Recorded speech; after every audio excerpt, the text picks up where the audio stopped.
अगर किसी के कोई क्वेश्चंस हैं तो प्लीज पूछिए। First of all thank you so much sir for sharing your feedback. Sir एक चीज़ मैं पूछना चाहती हूँ, तो बच्चे जो कॉम्पिटिटिव एग्जामिनेशन में पार्ट ले रहे हैं, बेस्ट वे टू जो उनका प्रेशर होता है, मेंटल प्रेशर बहुत ज़्यादा होता है उस समय, मुझे क्रैक करना है बिकॉज बहुत सारे फैमिली प्रेशर भी होते हैं एवरीथिंग, तो उसको रिड्यूस करने का the best way. Madam life में देखिए, बच्चों की बात छोड़ते हैं, हम अपनी और आपकी भी बात करते हैं। हर किसी की लाइफ में प्रेशर है। बच्चे हो सकता है एग्जाम को चेज कर रहे हो, वो कहते हैं ना Indians are always running after numbers. पहले पेरेंट्स कहते हैं नंबर्स को चेज करो, फिर डिग्री को चेज करते हैं, फिर सैलरी को चेज करते हैं, सैलरी के बाद नंबर्स, क्वांटिटी। मेरे पेरेंट्स ने और इत्तेफाक से बहुत सारे पेरेंट्स ने ये तो पूछा होगा इंक्रीमेंट के बाद कि बेटा कितना इंक्रीमेंट हुआ, कितनी हुई। ये किसी ने नहीं पूछा कि बेटा तो जॉब में खुश है भी या नहीं है। और वो मारुति का एड भी आता है ना कि भाई कितना देती है। तो बेसिकली अगर इसको ये देखें, मैं एक बड़ा सिंपल सा प्रिंसिपल में बिलीव करता हूँ, वो ये है कि हमारे हाथ में क्या है, हमारे हाथ में इनपुट है।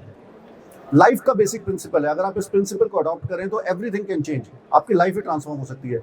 आपके हाथ में सिर्फ इनपुट है, आप 100% इनपुट दीजिए, इनपुट पे फोकस कीजिए। आउटपुट आपके हाथ में है ही नहीं, उसकी चिंता ही मत कीजिए, अपने आप आउटपुट आपके हाथ में आएगी। और मैं फर्म बिलीवर हूँ, आपको मैं बताता हूँ। अगर आप मुझसे पूछेंगे तो मैंने अपनी लाइफ में एक रियल एग्जाम्पल देखा है। मैंने अपने खुद के बच्चे को ट्रांसफॉर्म होते हुए देखा है 8 महीने के अंदर अंदर। एक ऐसा बच्चा जिसका पढ़ाई से मीलों मील तक कोई फासला नहीं था, एक ऐसा बच्चा जो पढ़ना चाहता ही नहीं था, उसके अंदर ऐसा ट्रांसफॉर्मेशन देखा है।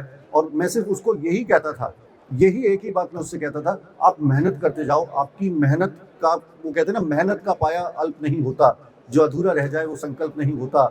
हार को रखना अपने से दूर, क्योंकि जीत का कोई विकल्प नहीं होता। तो सिर्फ इनपुट पे फोकस कीजिए, आउटपुट की टेंशन मत लीजिए, बिल्कुल भी मत लीजिए। इनपुट की जो जर्नी है उसको खुल के एंजॉय कीजिए। और रही कॉम्पिटिटिव एग्जाम्स की बात, तो जो कोचिंग में या क्लासेस में पढ़ाया जा रहा है उसको एब्जॉर्ब कीजिए, सेल्फ स्टडी पे फोकस कीजिए। जिम्मेदारी दीजिए मत, जिम्मेदारी लीजिए। जिम्मेदारी दी नहीं जाती, जिम्मेदारी ली जाती है। तो मैं तो यही कहूँगा कि अगर ये 2-3 चीज़ें देखी जाए तो सिर्फ कॉम्पिटिटिव एग्जाम्स का ही नहीं, लाइफ में भी जो हम इतना प्रेशर में रहते हैं वो प्रेशर भी हम ईज ऑफ कर सकते हैं। सर मुझे पूछना है कि अगर कोई एवरेज स्टूडेंट है और उसको आईआईटी क्रैक करना है तो उसे कौन सी स्ट्रेटेजी फॉलो करनी चाहिए एवरेज स्टूडेंट? मैं आपको अपना पर्सनल एग्जाम्पल, मैंने आपको अपने अभी बात कही, हालांकि ये बात अभी जनरल डिस्कशन की नहीं है, क्योंकि बच्चा जो है अभी अपने गोल्स की तरफ चल रहा है। बट मेरा बेटा बिल्कुल एवरेज स्टूडेंट था। मैं तो कहूँगा शायद एवरेज से भी कम ही रहा होगा। पढ़ाई में उसका इंटरेस्ट नहीं था। उसने 2 ही 3 चीज़ पे फोकस किया, जिम्मेदारी दी, जिम्मेदारी ली। उसने जिम्मेदारी ली कि मैं अपनी सक्सेस और फेलियर के लिए खुद जिम्मेदार हूँ। पेरेंट्स ने टोका टाकी जीरो कर दी, कम नहीं, जीरो करनी पड़ेगी।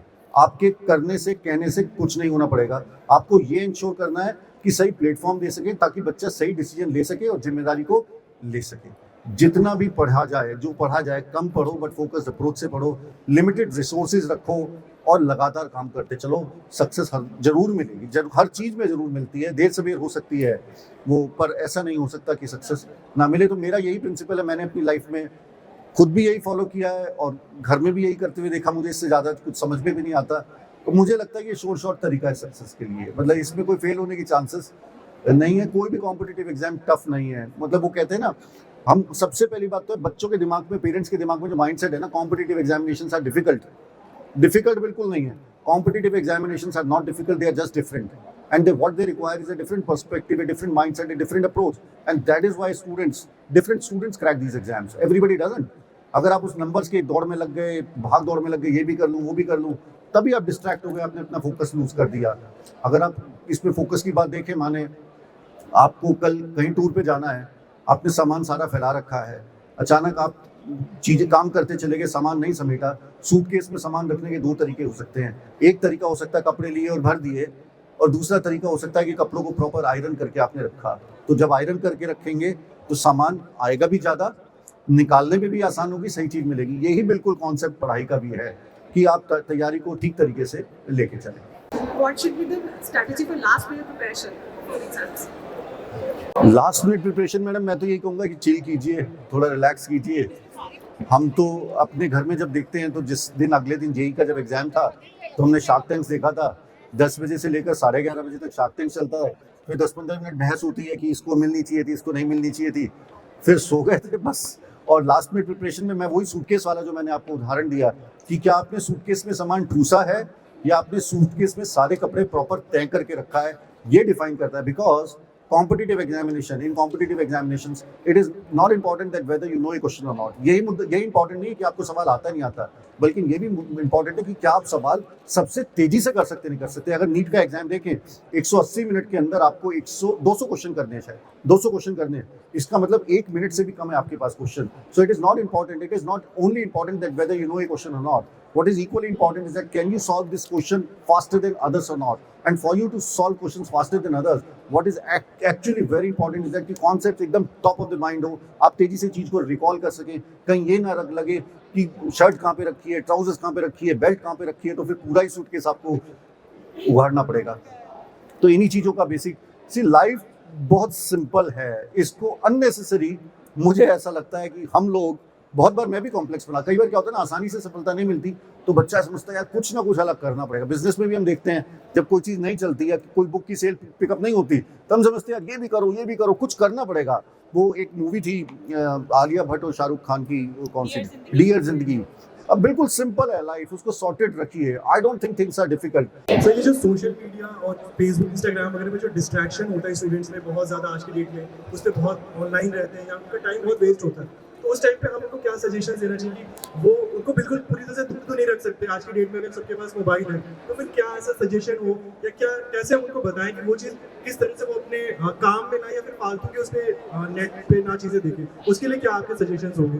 देखिए, मोबाइल की बात करें, इंटरनेट की बात करें, तो वो इंटरनेट जो है ड्रग्स से भी ज़्यादा बड़ा एडिक्शन है, ये सब हम जानते हैं। बच्चों को ही क्यों ब्लेम करें, हम सब भी एडिक्टेड है। तो इसका, जैसे हम कहते हैं कि कोई भी चीज़ होती है, टेक्नोलॉजी एक डबल एजेड स्वॉर्ड है।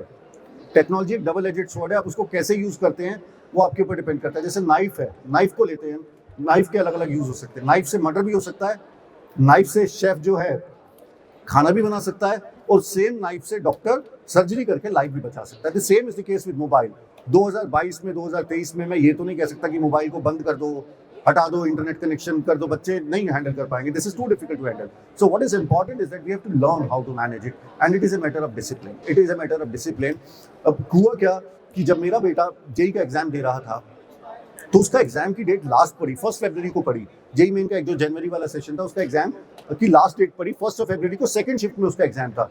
अब एग्जाम शुरू हो गए 24 अब जनवरी से, और 24 जनवरी से एग्जाम शुरू हुए। वहीं सोशल मीडिया में यूट्यूब वालों ने तो पूरी गंदगी मचा दी, ये पेपर डिफिकल्ट, ये पेपर आसान, ये क्वेश्चन नहीं आया, वो क्वेश्चन नहीं आया, ऐसे नहीं आया, वैसे नहीं आया। तो मैंने और मेरे बेटे ने बैठ के एक चीज़ डिसाइड की, मुश्किल है, देखिए अपने आप को रोकना मुश्किल है, पर हमने ये डिसाइड किया कि भाई देख 24 जनवरी से लेकर 1 फरवरी तक हम यूट्यूब पे किसी भी सोशल मीडिया इन्फ्लुएंसर का वीडियो नहीं देखेंगे। अगर देखा तो दिमाग हिला देंगे ये लोग, तो पागल कर देंगे, क्योंकि वो सिर्फ, मैंने एक बात और देखी, वो सिर्फ एक ही मकसद से काम कर रहे हैं, एक ही मकसद से काम कर रहे हैं, आपको डिस्ट्रैक्ट करना है, आपको एडिक्ट करना है। मैं तो यही कहूँगा कि इसी को कंट्रोल को हमें किसी तरीके से सीखना है, और over a period of time फिर हम समझ जाते हैं कि हमारे लिए यही बेनिफिशियल है, यही एक तरीका है।